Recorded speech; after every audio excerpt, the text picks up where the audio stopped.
Si tu me fais tomber, je te donne 1 million, a déclaré le général. Préparez le chèque, a répondu la femme noire. Le rire qui a éclaté dans le centre d'entraînement militaire a résonné comme un tonnerre de mépris.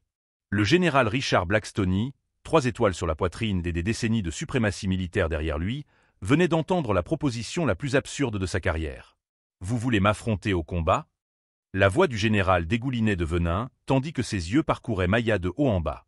Une femme noire, une civile, pensait pouvoir renverser l'un des plus grands stratèges militaires d'Amérique. Le centre d'entraînement de la base militaire de Fort Harrison n'avait jamais été témoin d'une telle scène.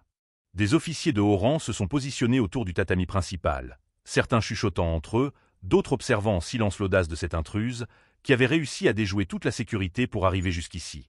Je m'appelle Maya Thompson, j'ai 28 ans et j'ai grandi dans les rues les plus dangereuses de Détroit, où j'ai appris que la survie ne dépendait pas de la taille de vos muscles, mais de la force que vous avez en vous. Mon frère Marcos avait été renvoyé de l'armée dans le déshonneur après avoir remis en question un ordre lâche du général Blackstone. Un ordre qui avait entraîné la mort inutile de 12 soldats innocents. Marcos avait tenté de révéler la vérité et avait été détruit par le système. 3 mois plus tard, il s'était suicidé. À ce moment-là, face à l'homme qui avait détruit la vie de mon frère par une seule décision militaire lâche, je savais que tout mon parcours m'avait préparé à cet instant précis. Le général Blackstone dirigeait d'une main de fer la base militaire la plus prestigieuse du pays. Sa réputation reposait sur des victoires stratégiques discutables et une arrogance qu'il utilisait comme une armure. À 58 ans, mesurant 1,85 mètres et pesant 95 kg de muscles encore rigides, je n'avais jamais perdu un combat individuel. Je n'avais jamais été remis en question par mes subordonnés et je n'avais certainement jamais été défié par une simple femme. Will, James, cria le général à son identifiant de camp. Comment cette femme a-t-elle réussi à entrer ici? Où est la sécurité? Le colonel James Miller, un homme nerveux de 45 ans, s'approcha avec hésitation. Monsieur, elle a dit qu'elle avait des informations sur l'affaire Blackwater. Les gardes pensaient que Blackwater, le visage de Blackstone se crispa. C'était le nom de code de l'opération qui avait mal tourné 3 ans auparavant. L'opération que Marcus Thompson avait remise en question, l'opération que Blackstone avait enterrée avec la carrière de quiconque osait en parler. Maya observa le changement subtil dans l'expression du général. Bingo! Elle avait touché le point sensible. Mon frère, Marcos Thompson. Vous vous souvenez de lui, n'est-ce pas? Un sergent exemplaire jusqu'à ce qu'il remette en question vos ordres suicidaires. Le général redressa les épaules, son arrogance revenant comme une vague. Marcos Thompson était un soldat faible, émotif, inadapté aux réalités de la guerre. J'ai rendu service à l'armée en nous débarrassant de lui. Les mots frappèrent Maya comme des balles, mais elle ne montra aucune réaction. Des années de combat dans les rues de Détroit lui avaient appris à transformer la douleur en détermination, la colère en précision mortelle. Tu sais combien je dépense chaque mois pour m'entraîner avec les meilleurs instructeurs de combat au monde? Blackstone frappa du poing sur la table métallique. 150 000. J'ai la ceinture noire dans 6 disciplines différentes. Karaté, judo, boxe, muay thai, krav maga et jiu-jitsu brésilien. J'ai commandé des opérations militaires sur 3 continents. J'ai battu des champions olympiques en combat privé. Et toi, une fille qui n'a probablement jamais mis les pieds dans un dojo décent, tu penses pouvoir me donner des leçons de combat? Les officiers autour d'eux se mirent à rire, mais leur rire semblait forcé. Il y avait quelque chose dans la présence de Maya qui les mettait mal à l'aise. Elle ne semblait pas intimidée par la grandeur des lieux, par les uniformes couverts de médailles, par l'atmosphère de pouvoir militaire absolu.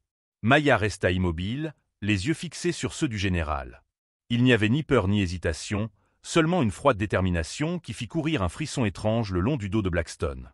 C'était comme regarder un prédateur déguisé en proie. « Si vous arrivez à me mettre à terre, » dit le général, sa voix gagnant en intensité sadique. « Si vous arrivez à me maintenir au sol pendant 3 secondes, je vous donne 1 million de dollars. » Il se pencha en avant, son sourire cruel s'élargissant. « Assez d'argent pour te sortir de cette vie médiocre pour toujours.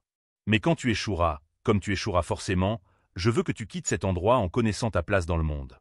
Je veux que tu apprennes qu'il existe des hiérarchies que les gens comme toi ne pourront jamais briser. » Le colonel Miller murmura quelque chose à l'oreille du général. Il n'est peut-être pas prudent d'accepter ce défi. Si quelque chose tourne mal, ça tournera mal. Blackstone rit avec dédain.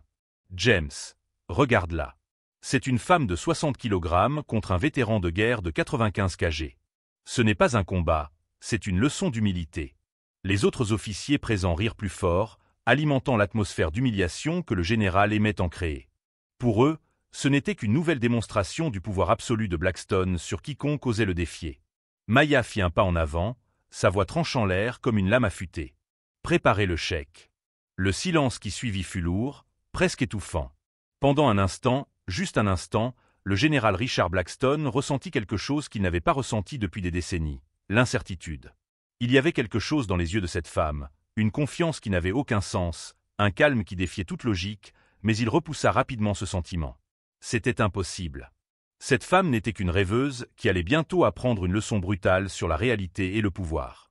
Si vous suivez ce parcours de transformation impossible, abonnez-vous à la chaîne pour ne pas manquer la façon dont cette histoire va changer tout ce que vous pensez de la véritable force. Ce que le général ignorait, c'est que Maya cachait un secret mortel, une compétence acquise dans les rues les plus violentes d'Amérique qui allait transformer cette confrontation en une leçon qu'il n'oublierait jamais. Le général Blackstone activa un système de sonorisation interne et sa voix résonna dans toute la base militaire. « Attention, soldats, interrompez toutes vos activités et rendez-vous au centre d'entraînement principal. Vous allez assister à une démonstration éducative sur la hiérarchie militaire et les conséquences de l'arrogance civile. » En quelques minutes, des centaines de soldats se sont rassemblés autour du tatami. Blackstone adorait les foules. Plus l'humiliation publique était grande, plus la leçon était efficace. Il avait perfectionné cette technique au fil des décennies, utilisant des démonstrations de force pour briser toute trace d'insubordination parmi ses troupes. « Soldats !» cria le général en se plaçant au centre du tatami. « Aujourd'hui, vous allez apprendre pourquoi notre chaîne de commandement est sacrée, pourquoi les questions civiles sont dangereuses et pourquoi la discipline militaire ne peut être remise en cause par des amateurs émotifs. » Maya observe chaque mouvement du général, chaque geste, chaque respiration. Des années passées à survivre dans la rue lui avaient appris à lire les gens comme des livres ouverts. Blackstone était fort, expérimenté, mais il avait un défaut qui allait causer sa perte, un excès de confiance. Le général commença à s'étirer de manière ostentatoire, faisant preuve d'une souplesse impressionnante pour ses 58 ans. Le colonel Miller cria tout en exécutant une série de mouvements d'échauffement qui ressemblaient davantage à une danse guerrière. Racontez à l'Assemblée mon dernier combat d'entraînement avec le champion de l'UFC, Derek Marr. Miller hésita, clairement mal à l'aise. « Monsieur, vous l'avez battu en 2 rounds. »« 2 rounds ?» répéta Blackstone, la voix chargée d'une fierté toxique. Un homme de 20 ans plus jeune, professionnel, en forme olympique, et je me suis effondré comme un bâton. Il se tourna vers Maya, qui restait immobile sur le côté du tapis. « Tu sais quelle était la différence, petite ? La discipline, la stratégie, la supériorité mentale. » Ce que Blackstone ne mentionna pas, c'est que Dick Williams se remettait d'une opération au genou et avait accepté de s'entraîner avec Spar par simple courtoisie, sans utiliser aucune technique réelle. Mais la vérité n'avait jamais été le fort du général lorsqu'il s'agissait de construire sa propre mythologie. Maya finit par bouger, retirant la veste en cuir qu'il portait. En dessous, il portait un simple t-shirt noir qui révélait des bras musclés, pas volumineux comme ceux des culturistes, mais compacts, fonctionnels. Façonnés par la nécessité, pas par la vanité. « Intéressant », murmura le général, remarquant le changement d'attitude de Maya. « Avez-vous suivi un entraînement réel ou est-ce juste du théâtre pour impressionner le public ? » « Dans les rues de Détroit, l'entraînement n'est pas facultatif, » répondit Maya, sa voix calme contrastant avec l'agitation croissante autour d'elle. « C'est une question de survie. » Blackstone rit avec dédain. « Des bagarres de rue. C'est ce que vous appelez une préparation pour affronter des décennies d'entraînement militaire professionnel. » Il fit signe aux soldats autour de lui. Ces hommes et ces femmes ont passé des années à apprendre des techniques de combat mortels. Vous pensez que quelques bagarres de bar vont compenser cette différence ? Ce que le général ignorait, c'est que Maya avait été entraînée par Thomas Ghost Washington, un ancien soldat des forces spéciales qui était revenu de la guerre et s'était installé à Détroit comme instructeur clandestin. Ghost enseignait de véritables techniques militaires aux jeunes des rues, non pas pour l'argent, mais parce qu'il croyait que tout le monde méritait de savoir se défendre dans ce monde brutal. « Parlez-moi de votre frère », dit soudain Blackstone, changeant de tactique. Marcus Thompson, un soldat faible et indiscipliné qui n'avait pas réussi à accepter les réalités de la guerre moderne. La mâchoire de Maya se crispa de manière presque imperceptible. C'était la première fois qu'elle montrait une réaction émotionnelle depuis son arrivée. « Marcos était le meilleur de nous deux », dit Maya, sa voix restant maîtrisée. Assez courageux pour s'engager, assez honorable pour remettre en question des ordres criminels, assez fort pour essayer de sauver des vies innocentes. Criminel, la voix de Blackstone monta d'un octave. J'ai pris des décisions difficiles dans des situations impossibles. Les soldats meurent à la guerre, petite. C'est la nature du métier. Ton frère était trop émotif pour comprendre cela. 12 soldats sont morts inutilement, dit Maya en faisant un pas vers le centre du tatami. Marcos avait repéré une embuscade. Il avait signalé que la position était compromise. Tu as ignoré son rapport et envoyé la patrouille à la mort. Le silence qui s'est abattu sur le gymnase était tendu. Certains soldats plus âgés se sont regardés. Ils se souvenaient de l'opération Blackwater. Ils se souvenaient des rumeurs qui avaient circulé après l'incident. Des informations imprécises, une analyse amateur, une hésitation sur le terrain, a rétorqué Blackstone. Mais il y avait une nouvelle rigidité dans son attitude. Marcos Thompson était un soldat médiocre qui avait osé remettre en question les décisions de ses supérieurs. Lorsque son insubordination a été punie comme il se devait, il n'a pas eu le courage d'accepter les conséquences. Il a eu le courage de se suicider plutôt que d'accepter de vivre avec ce que vous lui avez fait, a déclaré Maya. Et pour la première fois, sa voix était chargée d'émotion. La rage qui a explosé chez Blackstone a été instantanée et dévastatrice. Les soldats faibles prennent des décisions faibles. S'ils ne pouvaient pas faire face à la réalité militaire, ils n'auraient jamais dû s'engager. Maya observa l'explosion émotionnelle du général avec un intérêt clinique. La colère incontrôlée était une faiblesse, et elle venait de découvrir exactement comment l'exploiter. « Êtes-vous prête à apprendre votre leçon ?» demanda Blackstone en se plaçant au centre du tatami. « Ou avez-vous besoin de quelques minutes supplémentaires pour accepter que vous êtes sur le point d'être humilié publiquement ?» Maya s'avança vers le centre du tatami avec des mouvements fluides, presque félins. Elle n'était ni pressée ni hésitante, seulement animée d'une confiance mortelle qui poussa plusieurs soldats dans le public à se pencher en avant, soudainement intéressés par ce qui allait se passer. « La règle est simple », annonça le général à la foule. Le premier à mettre son adversaire au sol pendant 3 secondes gagne. Pas d'armes, pas de coups mortels, seulement des techniques de combat pur. Ce que Blackstone ne savait pas, c'est que Maya n'avait pas seulement survécu dans les rues de Détroit. Elle avait maîtrisé un système de combat hybride qui combinait des techniques militaires réelles avec la brutalité nécessaire pour survivre là où la loi n'existait pas. Le combat qui allait commencer ne serait pas seulement un affrontement physique, ce serait un règlement de compte et une vengeance qui redéfinirait à jamais le concept de pouvoir dans cette base militaire. Le silence dans le gymnase était absolu lorsque les 2 combattants se sont positionnés au centre du tatami. Blackstone exécuta un salut militaire rigide et formel, calculé pour démontrer sa supériorité même dans les gestes les plus élémentaires. Maya se contenta d'acquiescer, les yeux rivés sur lui. « Soldats !» cria le général à la foule. Observez comment la discipline l'emporte sur l'improvisation, comment des années d'entraînement anéantissent l'arrogance amateur. Le premier mouvement de Blackstone fut dévastateur. Des décennies d'expérience ont explosé dans une attaque calculée, un jab direct suivi d'un crochet qui a fendu l'air comme une lame. Maya l'a esquivé de quelques centimètres, mais le vent du coup a effleuré son visage. Le public a poussé un cri collectif. Première leçon, grogna le général, qui tournait déjà autour de Maya comme un prédateur. La vitesse militaire l'emporte sur les réflexes de rue. Blackstone a attaqué à nouveau, cette fois avec une combinaison de 3 coups qui a forcé Maya à reculer jusqu'au bord du tatami. Ses mouvements étaient précis, calculés, le résultat de décennies passées à perfectionner chaque technique.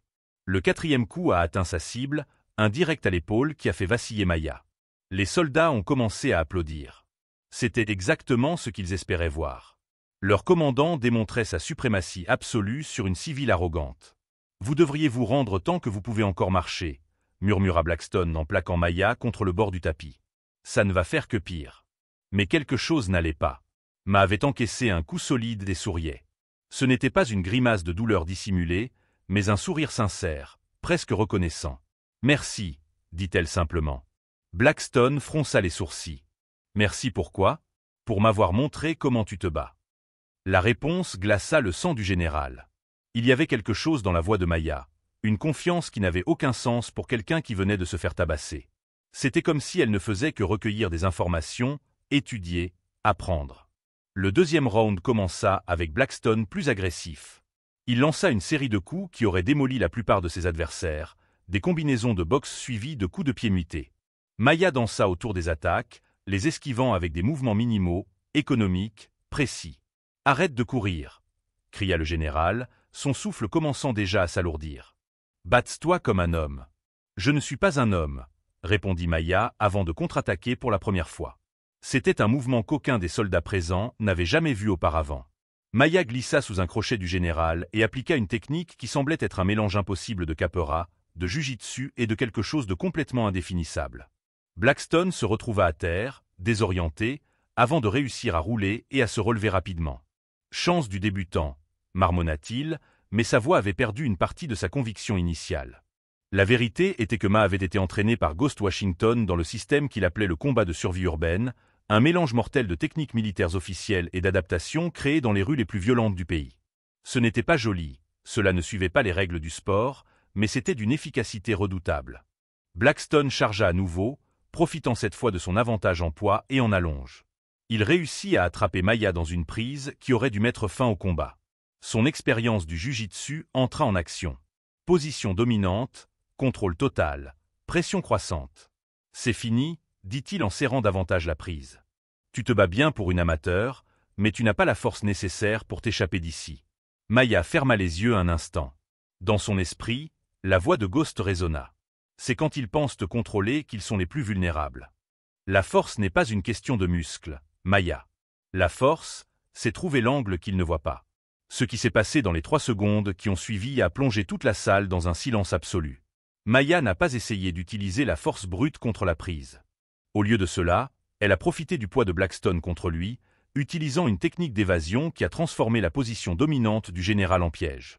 Dans un mouvement fluide qui défiait les lois de la physique, elle s'est libérée et a mis Blackstone dans une position compromettante. Le général se retrouva face contre terre, Maya contrôlant sa colonne vertébrale grâce à une prise qu'il ne parvenait même pas à identifier. Ce n'était pas du jujitsu traditionnel, ce n'était pas de la lutte, ce n'était rien de ce qu'il avait appris au cours de ses décennies d'entraînement formel. Impossible, murmura le colonel Miller en se penchant en avant. Blackstone parvint à s'échapper, mais il était visiblement secoué. Pour la première fois depuis des décennies, quelqu'un avait trouvé un angle mort dans sa défense. Quelqu'un avait démontré que sa suprématie militaire n'était pas absolue. Vous avez eu un bon professeur, dit le général en reprenant son souffle tout en se relevant. Mais les techniques de rue ont leurs limites. Il est temps que vous découvriez le combat militaire réel. C'est alors que Blackstone fit quelque chose qui allait complètement changer la dynamique du combat. Il regarda l'auditoire de soldats et prit une décision qui révélerait qu'il était vraiment sous toutes ses médailles et ses décorations. « Soldats !» cria-t-il. Ce n'était plus une démonstration éducative. C'était devenu une question de sécurité nationale. Une civile utilise des techniques non identifiées contre un officier supérieur. Le protocole Delta, c'était désormais en vigueur. Un murmure parcourut la foule. Le protocole Delta 7 signifiait la neutralisation de la menace par tous les moyens nécessaires. Maya vit le changement dans les yeux de Blackstone. Le combat simulé était terminé. Le général était sur le point d'utiliser tout son arsenal mortel, toutes les techniques qu'il avait apprises au cours de décennies de guerre réelle, sans se soucier de la sécurité ou des conséquences. C'était exactement ce qu'elle attendait. Car ce que personne dans ce gymnase ne savait, pas même le général lui-même, c'était que Maya avait passé les 3 dernières années à se préparer spécifiquement pour ce moment, étudiant chaque mouvement de Blackstone, chaque habitude, chaque faiblesse. Et maintenant, enfin, il était sur le point de montrer son vrai visage. Le protocole Delta 7 transforma instantanément l'atmosphère du gymnase. Les soldats qui, quelques secondes auparavant, assistaient à une démonstration éducative, étaient maintenant témoins de quelque chose de beaucoup plus sinistre. Blackstone venait d'autoriser l'utilisation de techniques létales contre une civile non armée, et tout le monde savait ce que cela signifiait. « Monsieur », murmura le colonel Miller en s'approchant avec hésitation. « Le protocole Delta 7 est réservé aux situations de terrorisme actif. Cette civile ne représente rien. Elle représente exactement ce que je dis qu'elle représente. » Coupa Blackstone, les yeux fixés sur Maya. Une menace pour l'ordre militaire, une démonstration de techniques non identifiées qui compromettent notre sécurité opérationnelle. Maya observa la transformation du général avec un intérêt presque scientifique. C'était exactement ce qu'elle avait espéré. Des années de préparation minutieuse avaient abouti à provoquer Blackstone jusqu'à ce qu'il révèle sa véritable nature. Pas un soldat honorable, mais un prédateur déguisé en autorité. Ce que personne dans ce gymnase ne savait, c'est que Ma avait secrètement documenté chaque conversation, chaque rencontre, chaque moment de cette provocation calculée. Un dispositif d'enregistrement microscopique, fourni par un ancien collègue journaliste de Marcos, capturait chaque mot, chaque ordre illégal que Blackstone s'apprêtait à donner. « Soldats !» cria le général, sa voix résonnant avec une autorité militaire, formait un périmètre de confinement. Personne n'entre ni ne sort tant que la situation n'est pas réglée. C'est alors que Maya fit quelque chose que personne n'attendait.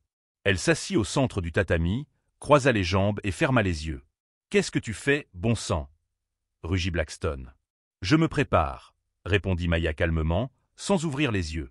Cette réponse rendit le général encore plus furieux. « Tu te prépares à quoi ?»« À mourir. » Mais ouvrit lentement les yeux et lorsqu'elle regarda Blackstone, il y avait quelque chose de différent, une froideur mortelle qui fit reculer instinctivement plusieurs soldats. « Il y a des années, » dit Maya, sa voix chargée d'un poids qui n'était pas présent auparavant. « Quand mon frère s'est suicidé, j'ai fait une promesse non seulement à lui, mais à chaque soldat qui est mort à cause de vos décisions lâches. » Blackstone sentit un frisson lui parcourir l'échine.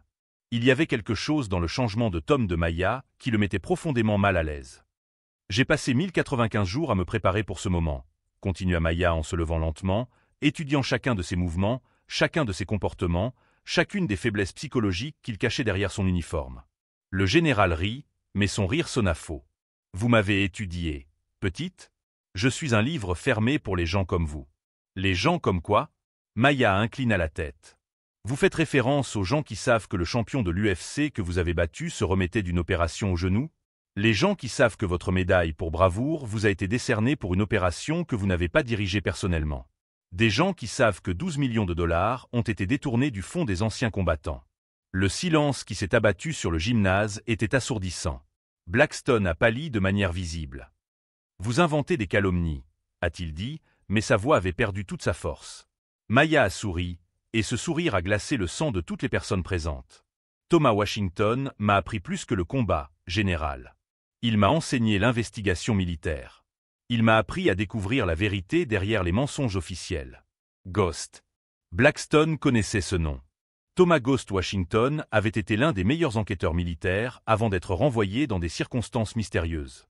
Des circonstances dont Blackstone se souvenait maintenant avec une horreur grandissante, car elles étaient liées à certaines de ses propres opérations douteuses. « Impossible, » murmura le général. « Ghost est mort. Nous avons confirmé sa mort à Détroit il y a 2 ans. »« Ghost est vivant, » dit simplement Maya. « Il m'a appris exactement comment détruire les officiers corrompus qui se cachent derrière des uniformes qu'ils ne méritent pas de porter. » Cette révélation frappa Blackstone comme un coup de marteau. Si Ghost était vivant, s'il avait formé cette femme, cela signifiait que la situation était bien plus dangereuse qu'il ne l'avait imaginé. Ghost connaissait des secrets qui pouvaient non seulement détruire sa carrière, mais aussi l'envoyer en prison militaire pour le reste de sa vie. « Vous pensez assister à un combat, » dit Maya, s'adressant désormais directement aux soldats qui l'entouraient. « Mais en réalité, vous assistez à une exécution, l'exécution de la carrière d'un homme qui a fait de l'armée son terrain de jeu personnel. Si vous suivez cette vengeance planifiée dans les moindres détails, abonnez-vous à la chaîne, car ce qui va suivre va redéfinir tout ce que vous pensez de la justice militaire. » Blackstone regarda autour de lui, réalisant pour la première fois que beaucoup de soldats ne le regardaient plus avec admiration. Certains semblaient confus, d'autres clairement perturbés par les révélations. Des décennies d'autorité absolue s'effondraient en temps réel. « Peu importe ce que vous pensez savoir, » dit Blackstone, essayant de reprendre le contrôle de la situation. « Peu importe les mensonges que Ghost vous a mis dans la tête, vous êtes désormais une menace qui doit être neutralisée. » Ma adopta une posture de combat que aucun des soldats présents ne reconnut. Ce n'était ni de la boxe, ni du MMA, ni aucun style militaire traditionnel, mais quelque chose d'hybride, de mortel, développé spécifiquement pour détruire des adversaires plus grands et plus forts. « La différence entre nous, général, » dit Maya, sa voix tranchant l'air comme une lame, c'est que vous vous battez pour protéger vos mensonges. Je me bats pour honorer les morts. Ce qui se passa dans les secondes qui suivirent allait changer à jamais l'histoire de cette base militaire et révéler que parfois, la véritable guerre ne se déroule pas sur des champs de bataille lointains, mais au cœur même des institutions que nous avons juré de protéger. Le premier mouvement de Maya dans cette nouvelle phase du combat était comme une symphonie de violence calculée. Elle n'attaqua pas Blackstone, elle le désarma mouvement après mouvement, révélant que chaque technique qu'il avait fièrement démontrée avait une faiblesse fatale. Le jab que le général lança avec une confiance mortelle fut dévié par Maya d'un mouvement du poignet qui le déséquilibra. Le crochet suivant a été intercepté par un blocage qui a redirigé la force de Blackstone contre lui, l'envoyant titubant sur le côté du tapis. « Impossible !» a murmuré quelqu'un dans la foule des soldats. Mais Maya ne faisait que commencer. Ce que Blackstone ne savait pas, c'est que Ghost avait secrètement enregistré chacune de ses séances d'entraînement au fil des ans. Chaque mouvement, chaque schéma, chaque tendance avait été analysé, étudié et transformé en une stratégie de combat personnalisée spécifiquement conçue pour détruire Richard Blackstone. Le général se remit rapidement et lança une combinaison de muettés qui avait déjà brisé les côtes d'adversaires plus petits. Maya dansa autour des coups comme si elle chorégraphiait un spectacle. Chaque esquive était calculée non seulement pour éviter les dommages, mais aussi pour placer Blackstone exactement où elle le voulait. « Tu te moques de moi » rugit le général. Sa respiration était déjà lourde après seulement 2 minutes de combat intense. « Non » répondit Maya en lançant une contre-attaque qui força Blackstone à reculer. « Je t'apprends une leçon. » La vérité dévastatrice commença à se révéler à toutes les personnes présentes. Maya ne se battait pas pour gagner, elle se battait pour humilier.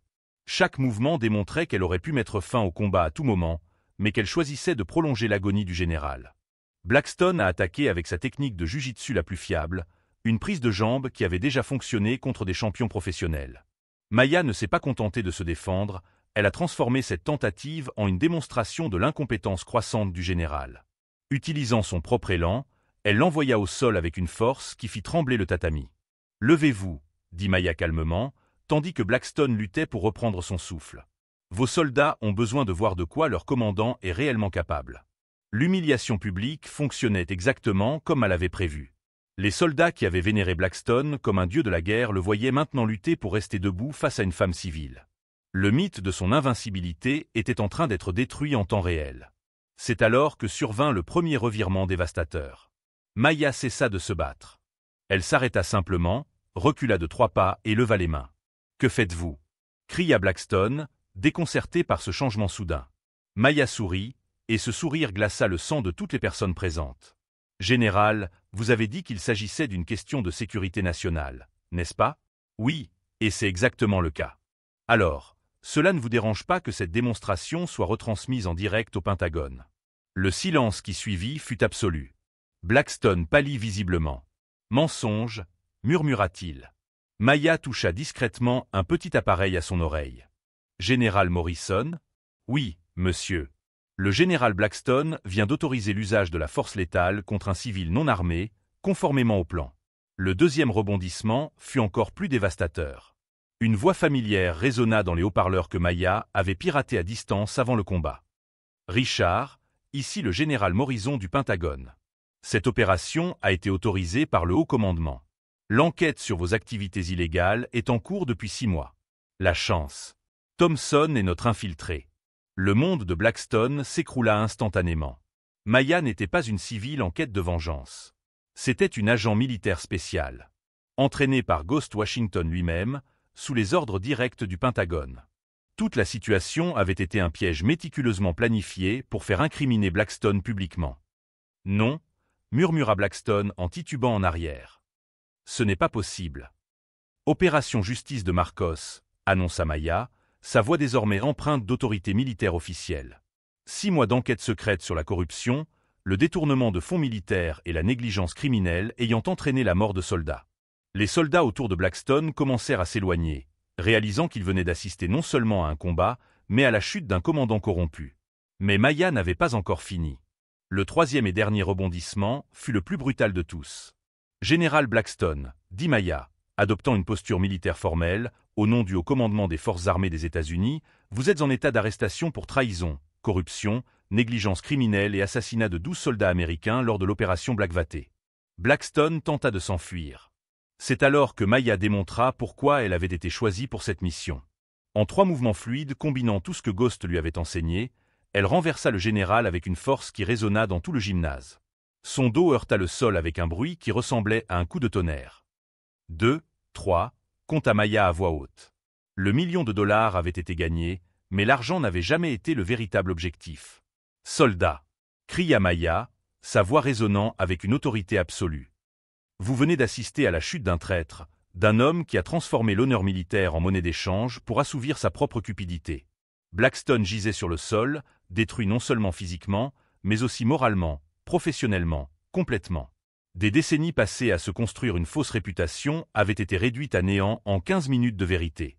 Mais la vengeance de Maya n'était pas encore complète. Ce qu'elle avait préparé pour les derniers instants allait changer à jamais la façon dont ses soldats percevraient la justice, l'honneur et le véritable sens du service à la patrie. Les menottes que Maya passa au poignet de Blackstone résonnèrent dans le gymnase comme des cloches de justice. Chaque clic du métal contre les poignets de l'ancien général marquait la fin d'une ère de corruption qui avait entaché l'honneur militaire pendant des décennies. « Soldat », dit Maya, sa voix désormais empreinte non seulement d'autorité, mais aussi d'une profonde émotion qu'elle avait soigneusement contenue tout au long de l'opération. Vous avez servi sous les ordres d'un homme qui a transformé votre serment sacré en un mensonge commode. Blackstone tenta de parler, mais ses mots se perdirent dans des sanglots de désespoir. L'homme qui, quelques minutes auparavant, commandait d'une main de fer, gisait maintenant brisé, non seulement physiquement, mais aussi spirituellement détruit par la révélation de ses propres mensonges. Maya se tourna vers la foule de soldats qui l'observaient dans un silence respectueux.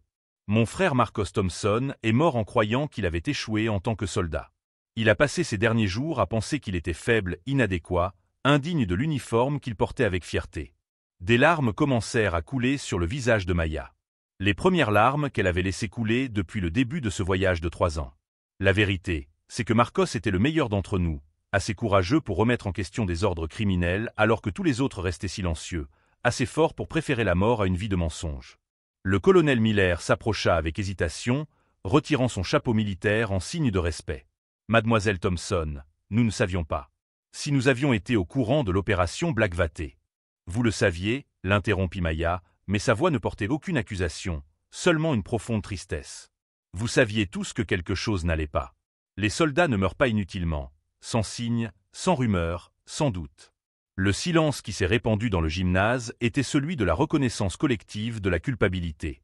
Maya s'est avancée vers une plaque commémorative accrochée au mur du gymnase, en hommage aux soldats tombés au combat. D'un geste respectueux, elle a ajouté une petite plaque qu'elle avait gardée avec elle pendant 3 ans. Le sergent Marcos Thompson est mort en défendant la vérité alors que d'autres ont choisi le silence. Cette opération ne visait pas seulement à arrêter un homme corrompu, a déclaré Maya, sa voix résonnant dans toute la salle. Il s'agissait de restaurer quelque chose que vous avez perdu sans vous en rendre compte, la capacité de remettre en question, de résister, de refuser d'accepter l'injustice simplement parce qu'elle se présente sous le couvert de l'autorité. L'un des plus jeunes soldats s'avança. « Ma, qu'est-ce qu'on fait maintenant? Comment on reconstruit après tout ça ?» Maya sourit, un sourire sincère, plein d'espoir, forgé dans les flammes de la douleur. « Vous faites exactement ce que Marcos aurait fait. Vous remettez en question chaque ordre, vous vous protégez les uns les autres et vous ne laissez jamais la peur du conflit vous empêcher de faire ce qui est juste. » Le général Morrison émergea de l'ombre du gymnase, suivi d'une équipe d'enquêteurs militaires. Sa présence physique confirmait que tout avait été réel, que l'opération avait été légitimement autorisée par les plus hauts gradés de l'armée. « Soldats, » dit Morrison, sa voix chargée de décennies d'autorité authentique. « Vous venez d'être témoin d'un événement rare, la véritable justice militaire. Pas la justice qui protège les institutions, mais la justice qui protège les personnes. » Blackstone fut emmené en silence, ses médailles et ses décorations lui étant retirées une à une tandis qu'il était escorté hors du gymnase.